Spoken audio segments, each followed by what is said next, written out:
쿠마 아도나이 베야푸츠 오예베카 베야누스 메사네카 미파네카. 여호와여 일어나사 주의 대적들을 흩으시고 주를 미워하는 자가 주 앞에서 도망하게 하소서. 샬롬! 생각하는 성경 홀리아미입니다. 오늘부터 본격적으로 성막 건축이 시작됩니다. 가장 먼저 성소를 덮는 덮개부터 만들어지게 되는데 자세한 내용은 영상을 보시고 함께 나누겠습니다. Moreover, thou shalt make the tabernacle with 10 curtains of fine twined linen, and blue, and purple, and scarlet, with cherubims of cunning work shalt thou make them. The length of one curtain shall be 8 and 20 cubits, and the breadth of one curtain 4 cubits. And every one of the curtains shall have one measure. The 5 curtains shall be coupled together one to another, and other 5 curtains shall be coupled one to another. And thou shalt make loops of blue upon the edge of the one curtain, from the selvage in the coupling. And likewise shalt thou make in the uttermost edge of another curtain, in the coupling of the second. 50 loops shalt thou make in the one curtain, and 50 loops shalt thou make in the edge of the curtain that is in the coupling of the second, that the loops may take hold one of another. And thou shalt make 50 taches of gold, and couple the curtains together with the taches, and it shall be one tabernacle. And thou shalt make curtains of goat's hair, to be a covering upon the tabernacle. 11 curtains shalt thou make. The length of one curtain shall be 30 cubits, and the breadth of one curtain 4 cubits. And the 11 curtains shall be all of one measure. And thou shalt couple 5 curtains by themselves, and 6 curtains by themselves, and shalt double the 6th curtain in the forefront of the tabernacle. And thou shalt make 50 loops on the edge of the one curtain that is outmost in the coupling, and 50 loops in the edge of the curtain which coupleth the second. And thou shalt make 50 taches of brass, and put the taches into the loops, and couple the tent together, that it may be one. And the remnant that remaineth of the curtains of the tent, the half curtain that remaineth, shall hang over the backside of the tabernacle, and a cubit on the one side, and a cubit on the other side of that which remaineth in the length of the curtains of the tent. It shall hang over the sides of the tabernacle on this side and on that side, to cover it. And thou shalt make a covering for the tent of ram skins dyed red, and a covering above of badgers' skins. 갑자기 영어가 나와서 놀라셨죠? 한글로 더빙된 영상을 찾지 못해서 그냥 보여드렸습니다. 영상만 보셔도 충분히 이해가 되실 것이고 한글 성경을 함께 보시면 훨씬 이해하기가 쉬울 것입니다. 오늘부터 성막 건축이 시작되는데 우리는 하나님께서 모세에게 성막 설계도를 주셨던 출애굽기 25장과 오늘의 내용을 비교해서 생각해 볼 필요가 있습니다. 출애굽기 25장에서는 가장 먼저 증거계부터 설명하셨습니다. 그런데 오늘의 말씀에는 성소를 덮는 덮개부터 만듭니다. 우리는 이 차이를 생각해 보아야 합니다. 출애굽기 25장부터 나오는 이야기는 하늘의 계획에 대한 이야기라면 오늘의 말씀인 출애굽기 36장부터의 이야기는 하나님께서 원하시는 교회를 만드는 이야기입니다. 둘 다 성막을 만드는 이야기지만 이 차이를 구분해서 이해해야 합니다. 가장 먼저 성소에 덮개가 덮인다는 것은 교회는 하나님의 보호가 필요한 공동체라는 의미입니다. 그래도 교회가 하나님의 보호를 원하지 않으면 결코 온전한 교회로 세워질 수가 없습니다. 그리고 그 덮개는 총 4겹의 덮개인데 가장 안쪽에는 예리야라는 휘장이 놓이게 되는데 이 휘장은 가늘게꼰 배실과 청색, 자색, 홍색 실로 그룹 천사를 넣어서 만듭니다. 이때의 휘장은 상당히 넓은 크기의 휘장으로 성소를 다 덮고도 남을 정도의 크기로 만듭니다. 그리고 그 위에 암염소 톨로 짠 또 다른 예리야의 휘장을 다시 덮습니다. 한글 성경으로는 그냥 염소털이지만 히브리어 원어로는 암염소 털입니다. 그래서 기본적으로 예리야는 부드러운 재질의 휘장이라고 이해할 수 있습니다.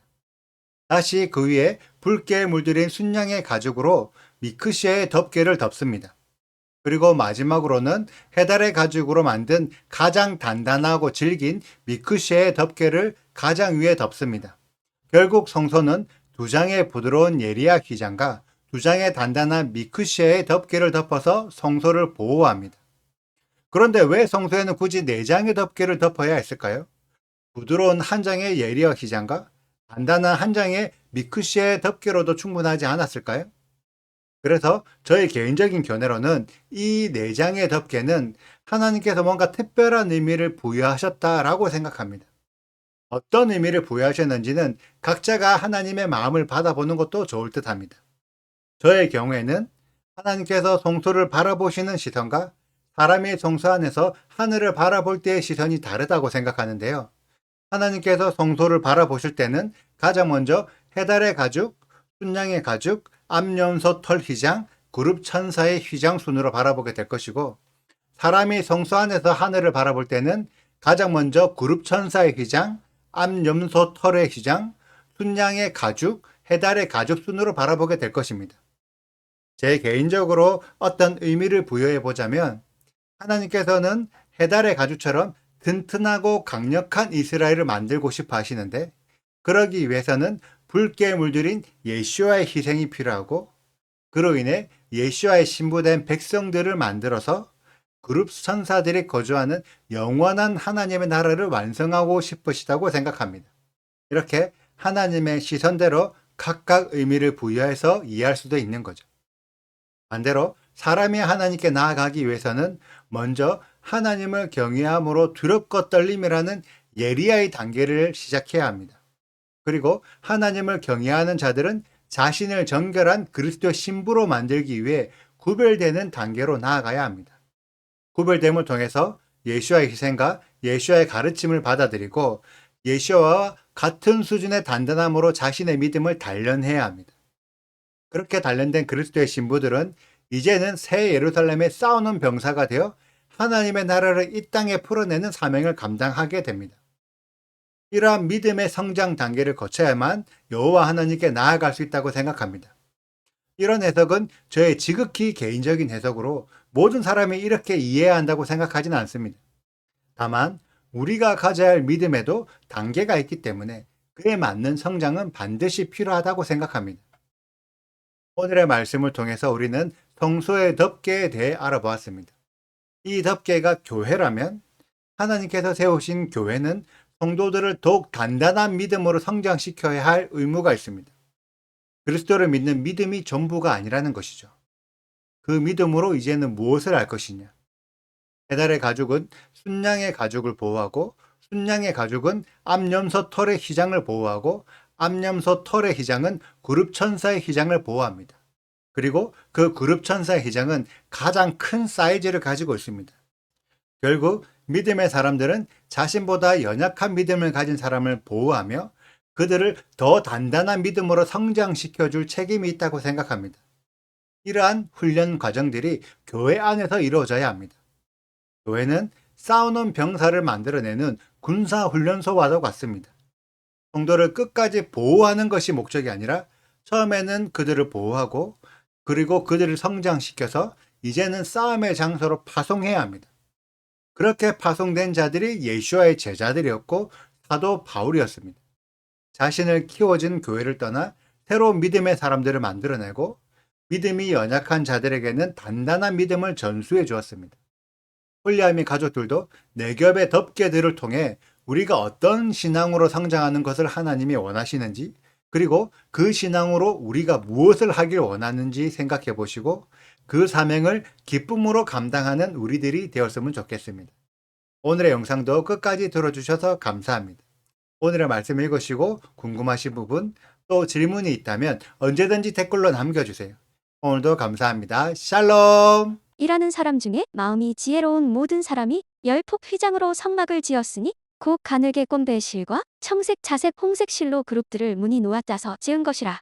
매 폭의 길이는 28규빗, 너비는 4규빗으로 각 폭의 장단을 갖게 하여 그 5폭을 서로 연결하며 또 그 5폭을 서로 연결하고 연결할 끝포카에 청색골을 만들며 다른 연결할 끝포카에도 골을 만들되 그 연결할 한 폭에 고리 신개를 달고 다른 연결할 한 폭의 가에도 고리 신개를 달아 그 고들이 서로 대하게 하고 금갈고리 신개를 만들어 그 갈고리로 두 휘장을 연결하여 한 막을 이루었더라. 그 성막을 덮는 막곧 휘장을 염소 털로 만들되 11폭을 만들었으니 각 폭의 길이는 30규빗, 너비는 4규빗으로 11폭의 장단을 갖게 하여 그 휘장 5폭을 서로 연결하며 또 6폭을 서로 연결하고 휘장을 연결할 끝폭가에 고리 신개를 달며 다른 연결할 끝폭가에도 고리 신개를 달고 눈깔고리 신개를 만들어 그 휘장을 연결하여 한 막이 되게 하고 붉은 물들인 순양의 가죽으로 막의 덮개를 만들고 해달의 가죽으로 그 윗 덮개를 만들었더라. 구독과 좋아요를 눌러주세요. 그리고 알림 설정도 해주시고요. 그리고 하트도 꼭 눌러주세요. 슈바 아도나이 리베보트 알레페 이스라엘 여호와여 이스라엘 천만인에게로 돌아오소서.